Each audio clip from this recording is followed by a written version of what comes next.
Dito muna tayo mga my dear. Alam ko medyo makalat ang aking background pero tinatamad akong tanggalin yung mga yan kasi mukha akong tanga kasi pagkatapos ko mag-recording ibabalik ko siya ulit so hayaan na lang natin siya dyan. Cute naman siya eh. Mukha naman siyang ano, 'di ba? Kasi ginawa ko siyang sabitan kasi hindi pa tapos. Bakit ba ako paliwanag ng paliwanag? Okay, my dear. So, this is going to be your first 15 days of March 2024. So, we have two oracle cards, the left and the right. And we have here regular set ng cards, which is yung paborito kong set ng cards. 9 cards ang kukunin natin dito. So, this is going to be general reading from March 1 hanggang March 15, 2024, my dear Taurus. Okay, let's go tayo, my dear. Sana huwag magsalsal. Swim bunganga mo kung ano-anong sinasabi ng bunganga mo. Puro kang dyan siya. Uy! Bunganga ko. Okay, sana hindi magsambulat. Magsambulat ang mga cards. Okay, so dito muna ako, my dear. Okay ba dito? Na? Ayaw mo? Bala ka. Okay, dito muna ako. Para maiba ang aking location. At saka parang maganda yung lightings malapit sa may window. Kasi window na to. Okay. Let's go, my dear Taurus. Tingnan natin ang what is happening sa yung March. Okay, ayun na. Meron ng isa.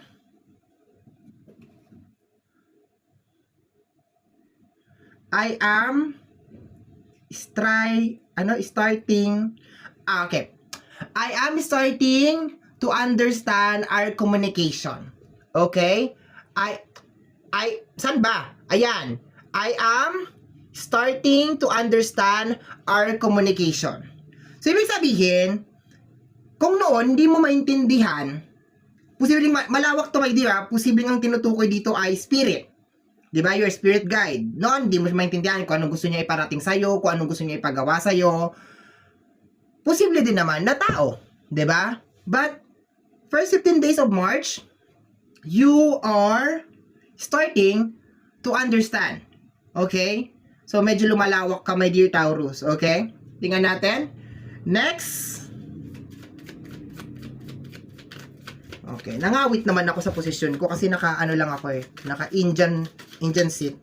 Okay? Let me see, my dear Taurus. Okay, yun na. Meron ng isa. Tabi na natin to. And you don't. Do you think, saan ko nakuha yung you don't? You denote the liar is a fake? Si Cassie, hindi isang mundaragon. Do you think about me too? Okay? So, do you think about me too? So, ang nakukuha ko dito, my dear Taurus, is meron kang tinutukoy na tao. Okay? Posibleng tao or posibleng spirit guide, no? And this past few weeks or past few months, my dear, posibleng question mo bakit ganun yung action niya, bakit ganun yung kilos niya, bakit parang wala siyang care sa'yo, or parang ikaw lang yung nagkikare ng nagkikare, no? Yung ganun nakukuha ko dito. But, yung pasok, my dear, ng March 1 hanggang March 15, okay siya. Ibig sabihin, dahan-dahan mo nang naiintindihan, or posibleng hindi ka na naghahanap sa kanya. Kung doon hinahanap mo na parang give and take tayo when it comes sa energy ng ng care, ng love, ng support. Ngayon parang hindi ka na naghahanap ng ganon. Iniintindi mo na lang siya, parang ganon. Kulang to sa bakuna, 'di ba? Hindi to love ng mama niya or basta ganon, okay? Naiintindihan mo na. No, yung dalawang card na oracle card na to, sinasabi lamang dito na dahan-dahan mo na accept. No, dahan-dahan mo na na-accept kung bakit ganon siya. No, kung anong meron sa kanya. Okay? Or natututo ka na kung paano sumayaw sa tugtog niya kasi baka noon nahihirapan ka, 'di ba? Okay, my dear Taurus, let me see. 9 cards na tayo. Okay. We have here the 4 of Pentacles, okay?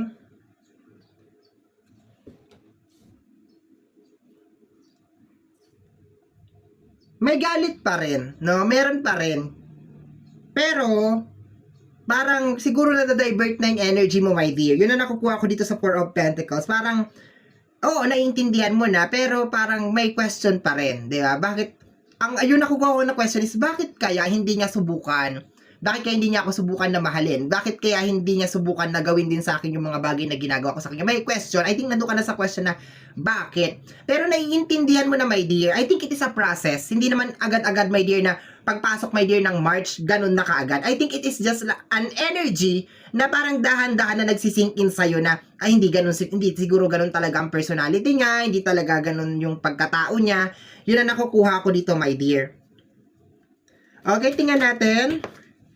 We have here the Knight of, no, this is not the Knight, this is the King of Cups, okay? So, I guess, my dear, hahanapin mo yung mga tao talaga na makaka-appreciate sa'yo. This is more on exposure, no, my dear Taurus. More in exposure. May nakalawit na isa, oh. Kunin ko na. Ayan, may nakalawit na isa, oh. Kunin ko na, my dear. The High Priestess. Okay. So, madalas to, my dear Taurus, nangyayari sa'yo. Na-isolate yung energy mo ng isang tao and then nakala mo siya lang yung tao. No? I think ang energy, my dear, ng first 15 days of March is more on, sige, dito ka, and dito ako. Parang ganon. And itong card na nandito sa harapan ko is energy to, my dear, ng you are going to be exposed. Parang i-expose mo yung sarili mo sa tao, you will be communicating a lot, you will be seeing other people. Hindi ka na siguro masyadong nakapokus sa kanya, my dear. No? Parang natututo ka ng lumayo or dumistansya dito sa kung sino man tong tinutukoy dito na person.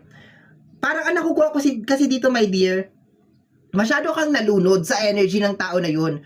Parang masyado kang naging sa kanya, yung naging very very hands-on talaga sa kanya. Tapos parang ine-expect mo na dahil maganda naman yung pakikisama mo sa kanya, yung pakikitungo mo sa kanya, ganun din yung gagawin niya sa'yo. 'Di ba? Parang ganun. Hindi ganun ang nangyari.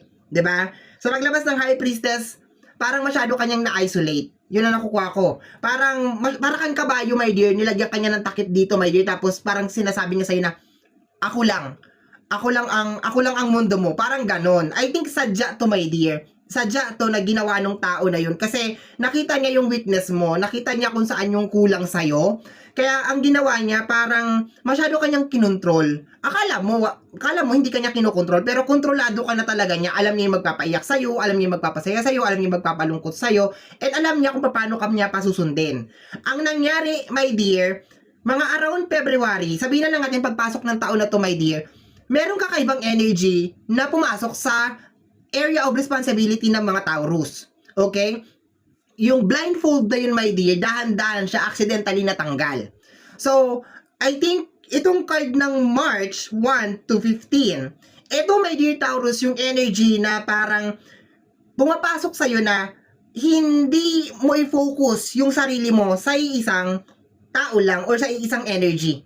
Yung hindi ka brainwash sa tao na parang, okay, ako lang ang mundo mo, hindi mo magagawa to, hindi ka magkakaroon ng ganito kung wala ako, or else like mga promises, bibilang kita ng ganito, bibilang kita ng ganyan, ng ganon, and then nag-hold on ka naman doon. Ang problema, ginagamit lang pala sa'yo yun para mag-stay ka doon sa connection na yun, okay? And hindi lamang to relationship, medyo malawak yung nakukuha kong energy, posibleng friendship, posibleng sa family and everything. Parang meron silang pinangahawakan sa'yo, kaya ang nangyayari, hindi ka nakaka-move forward. Parang na-isolate ka, naniniwala ka, my dear Taurus, na parang hanggang dito lang ako, ito lang to, ito lang yung role ko, ito lang yung gagawin ko. And I think parang it is another form na rin ng love. Kumbaga yung love na ibinibigay mo sa tao, parang natitake for granted or parang naaabuso niya. Yun na nakukuha ko, my dear.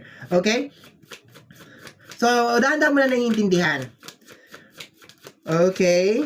What is this? The King of Pentacles. Now, this is more on provide, my dear, sa apat na sulok. Sa emotion, sa love, kumbaga nakadepende sa iyo tong tao na to. Kung sino man yung tinutukoy dito, my dear, tapos wala siyang ginagawa. Parang hinahayaan ka lang niya na magtrabaho ng lahat-lahat. And napansin mo yun, my dear. Pagpasok ng 2024, napansin mo yun na parang, bakit ganon?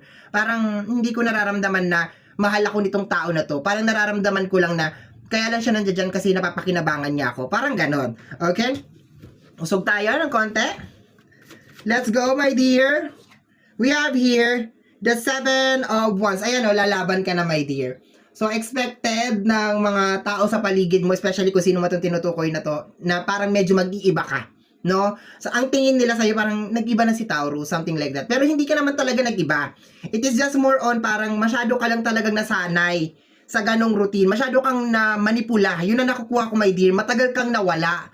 Matagal kang parang naglaho. Parang hindi na ikaw si Taurus. Masyado. Basta nawala ka, my dear. But, be thankful sa yung mga gabay, sa yung mga spirit guide kasi binabalik nila yung energy mo at tinatanggal ka nila doon sa toxic na situation na ikaw lang yung give ng give and you are not receiving anything in return. And mas naiintindihan mo na yung sitwasyon and then alam mo na rin, my dear Taurus, kung anong gagawin mo. So, expect mo yung mga enlightenment na yan or light message na yan. Ano ba? Awakening message na yan, my dear, sa first 15 days of March, okay? Medyo nakaka-overwhelm. Kasi parang ibinabalik yung matagal na nawala na si Taurus. Kasi hindi ka naman talaga ganito na, oo, mabait ka kung mabait ka. Pero, not to the point na parang, malaya ka nga, pero parang kang nakakulong. Parang ganon. You're just doing the same rotation over and over and over. And, ang lakas ng energy na parang namamanipula ka talaga ng isang tao. Parang napapasunod ka niya. And, first 15 days of March, kumakalas ka, my dear. Lumalaban ka talaga. Parang kang nag-undergo ng spell or something like that, parang kang ginayuma or something like that. Ewan ko, my dear, ano nangyari, it's really hard to explain. Pero, siguro, dahil sa sobrang bait mo, my dear, or sa sobrang pagmamahal mo, parang masyado kang na-attach, yun na nakukuha ko. Parang maski anong gawin niyang mali, you always forgive, pinapatawad mo, iniintindi mo, inuunawa mo, kung anong kulang sa kanya, ipinoprovide mo. Ganun na nakukuha ko. Pero, congratulations, kasi mag-e-end na to. Ibig sabihin na untog ka na, ganon. Okay? Hindi ka na, wala ka ng cover na ganon. Okay, what is this? This is the Page of Cups, okay? So, sa energy ng Page of Cups, lalabas yung emotion mo.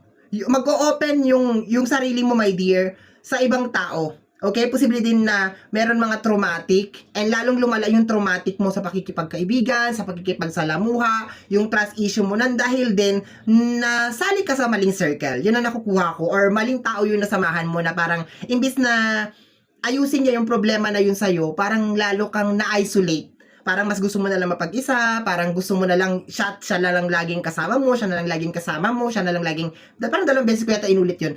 Siya na lang laging kasama mo, o pangatlo ko na inulit ngayon, siya na lang ang yon, tapos siya na lang nakikita mo. Ayoko na ulitin, pang-apat ko nang uulitin yon. Okay, yun ang nakukuha ko. Okay, naintindihan ba, children? Okay, let's go. Okay, pasensya na. Last 2 cards na lang tayo, mga my dear. Actually, last 3 cards kasama yung bottom deck of the card, my dear. And this is the Queen of Pentacles, okay? You're a loving, caring, panibagong din to, my dear, related sa usapin ng pinansyal. Kasi lalabas ka eh.